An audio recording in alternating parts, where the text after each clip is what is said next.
Bless you all. खुदा आप सबको बहुत सारी बरकत दी। मैं खुदा का दास पॉल सुखपाल रना। तो सारा दिन मीटिंग चल रही है तो गला थोड़ा सा भारी हो चुका है। बहुत सारा काम है मेरे पास परमेश्वर का, तो मैं बहुत खुश हूँ।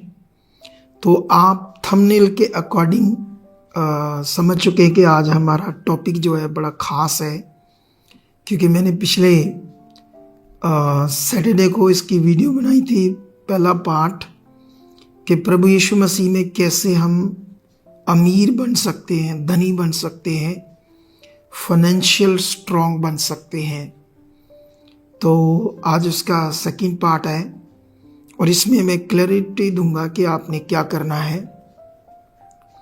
लेकिन आपको इस वीडियो को पूरा सुनना होगा, क्योंकि जब तक आप अच्छे से नहीं समझोगे तो आपके दिमाग में ये बात बैठेगी नहीं और फिर आप रिजल्ट नहीं ले पाओगे।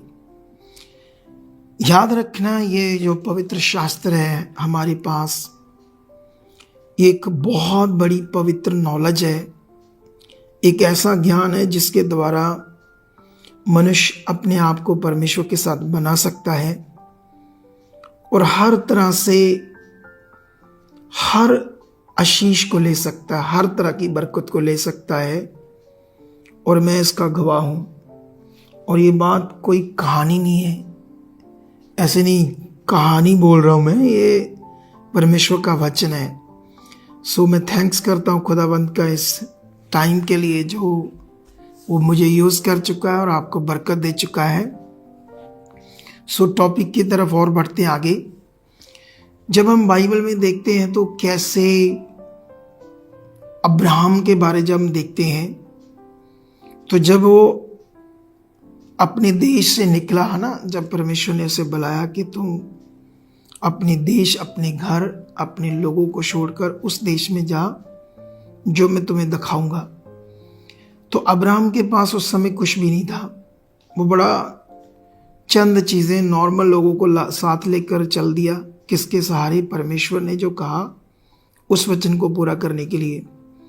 लेकिन बाइबल में जब पढ़ते हैं तो वो बहुत रिच हो गया। जब हम उसका पूरा चैप्टर पढ़ते हैं तो कैसे उसके करैक्टर को, उसके जीवन काल को वो परमेश्वर के साथ चला। मैं एक वचन था अब्राहम का, वो बाद में आपको पढ़ाता हूँ, लेकिन अभी और हम टॉपिक की ओर बढ़ते हैं। हमारा जो मन है, एक ऐसा विषय मन का कि जो बात ये पकड़ना शुरू करता है या जिस बात में ये मन लग जाता है, ये उस तरफ बढ़ता जाता है। हमारा मन ऐसी चीज़ है। परमेश्वर ने इसके बारे में बताया बाइबल के अंदर बड़ा जबरदस्त। इसीलिए परमेश्वर ने कहा अपने मन की क्या करना? चौकसी करना या राखी करना, क्योंकि जीवन पाने का मूल स्रोत आपका मन है। ठीक है? तो मन बड़ा पावरफुल विषय है। आप जानते हो कई बार कुछ लोगों के अंदर ऐसा डर, संदेह, डाउट्स बनने शुरू हो जाते हैं मन के अंदर। वो छोटी छोटी बातों से वो डरते हैं। कोई भी बात होती है उनके अंदर डर आना शुरू हो जाता है। कोई विषय होता है डर आना शुरू हो जाता है। संदेह, चिंता बढ़नी शुरू हो जाती है, क्योंकि वो मन उस चीज़ में लग रहा था ना, किसी विषय को लेकर मन उधर हो गया। कभी किसी को नशे की लत लग जाती है तो धीरे धीरे उनका मन, शुरू में तो नशा थोड़ा थोड़ा करते थे, लेकिन धीरे धीरे मन उसमें बढ़ता जाता, और चाहिए और चाहिए और चाहिए और चाहिए, है ना। तो ये मन ऐसी चीज़ है, अगर हम इसको सही दिशा में लगा दें, सही काम करने में लगा दें मन को, तो ये धीरे धीरे उसमें भी बढ़ता जाएगा और ज़बरदस्त बढ़ता जाएगा। अगर आप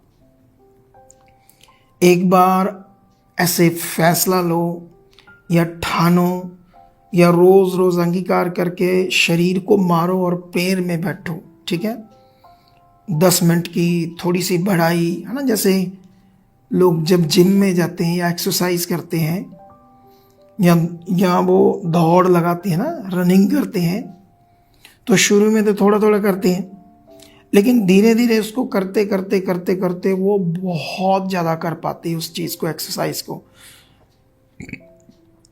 फिर उनकी बॉडी भी उस तरफ बन जाती है ना, स्ट्रांग वाली।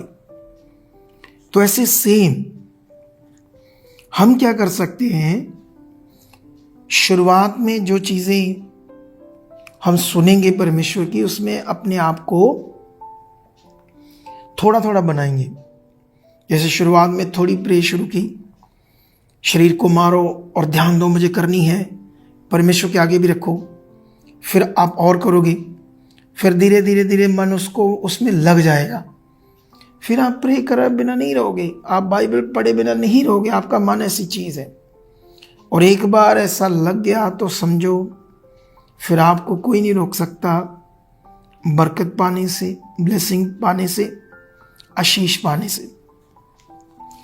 लेकिन ये बात याद रखना आप सारे लोग कि जो कुछ परमेश्वर ने कहा है, जिस तरह कहा है, जिस तरह उसका लॉ है, वो हमारे हिसाब से नहीं पूरा होना। जैसे शाऊल ने क्या किया था, वो अच्छी अच्छी गायें भेड़ बकरियां रख ली और राजे को भी जिंदा रख लिया।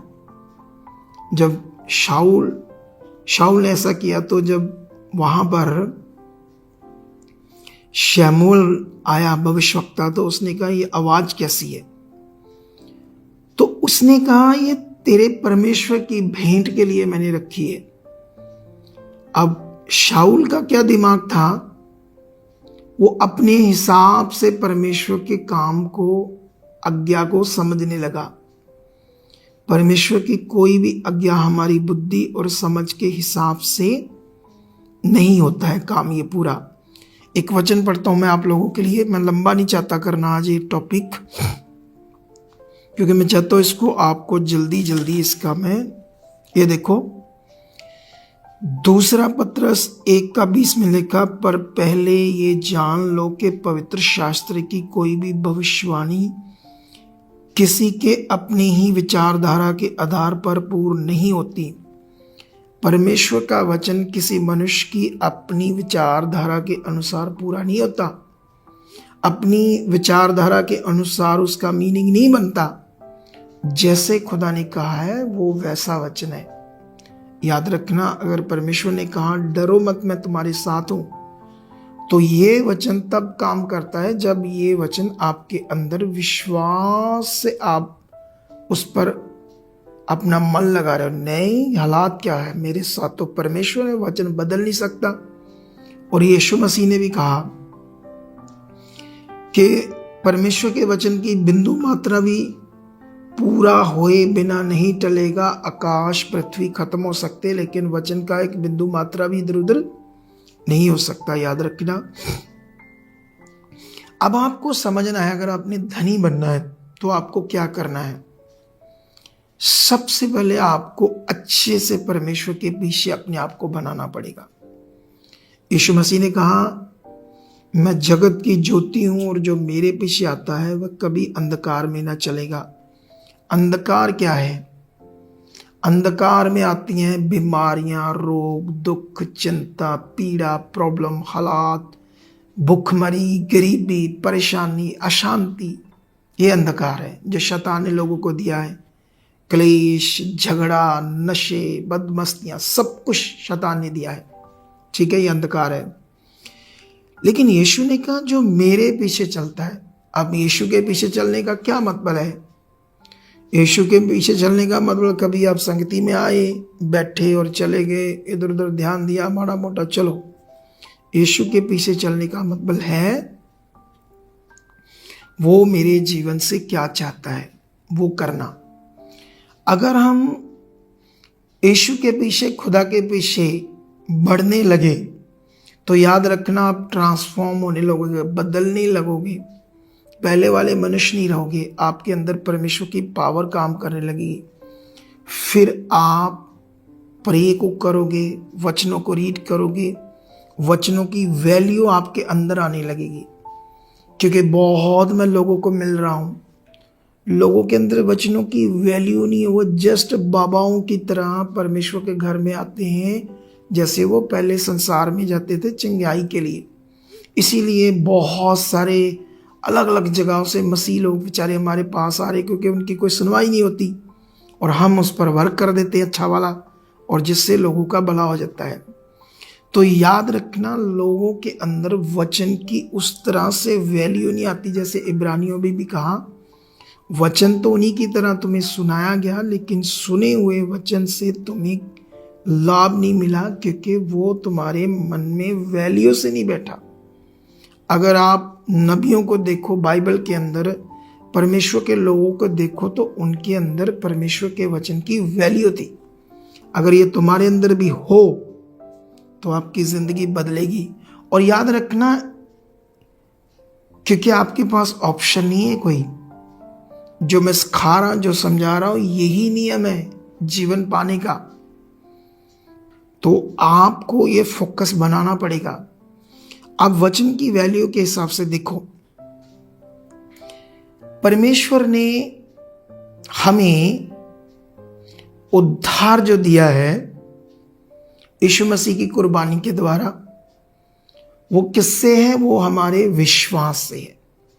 क्या विश्वास करते हैं? कि यीशु मसीह मेरे लिए क्रॉस पर चढ़ा, उसने अपना बलिदान दिया, उसने अपना पवित्र लहू बहाया ताकि मैं पाप से छूटकर धर्मी ठहरूं। और ये यीशु के कर्म से हुआ, और ये मेरे लिए हुआ, और उसमें मेरा कोई योगदान नहीं है और ना ही मेरी ओर से कोई विषय है। लेकिन याद रखो, उसमें हम क्या करते हैं? विश्वास कि यीशु मेरे लिए क्रॉस पर चढ़ा, उसका लहू बहा, वो तीसरे दिन मुर्दों में जिंदा हुआ। अब ये वचन जो पूरा किया गया, हमारे लिए काम पूरा गया, उस पर हम क्या करते हैं? विश्वास। ठीक है। अन्य भाषा का नियम क्या है? आत्मिक उन्नति। प्रार्थना का नियम क्या है? आत्मिक उन्नति। वचन क्या करते हैं? हमें डायरेक्शन देते हैं परमेश्वर के साथ चलने की, अलग अलग वचनों को समझकर। ठीक है। अब एक जगह पर लिखा, यीशु ने कहा, जो कुछ तुम मेरे नाम से मांगो पिता तुम्हें देगा। अब सारे लोग मांगते हैं तो फिर मिलता क्यों नहीं? लेकिन यीशु मसीह ने कहा, विश्वास से मांगने वाले को मिलेगा। लेकिन उसके साथ साथ प्रैक्टिकल करना पड़ेगा। लेकिन अगर आप सचमुच धनी होना चाहते हो बहुत, तो इन बातों को जो मैंने समझाया अपने जीवन में अप्लाई करना शुरू कर दो। लेकिन मैं इस पर पार्ट 3 भी बनाऊंगा, ठीक है, आने वाले सैटरडे पे।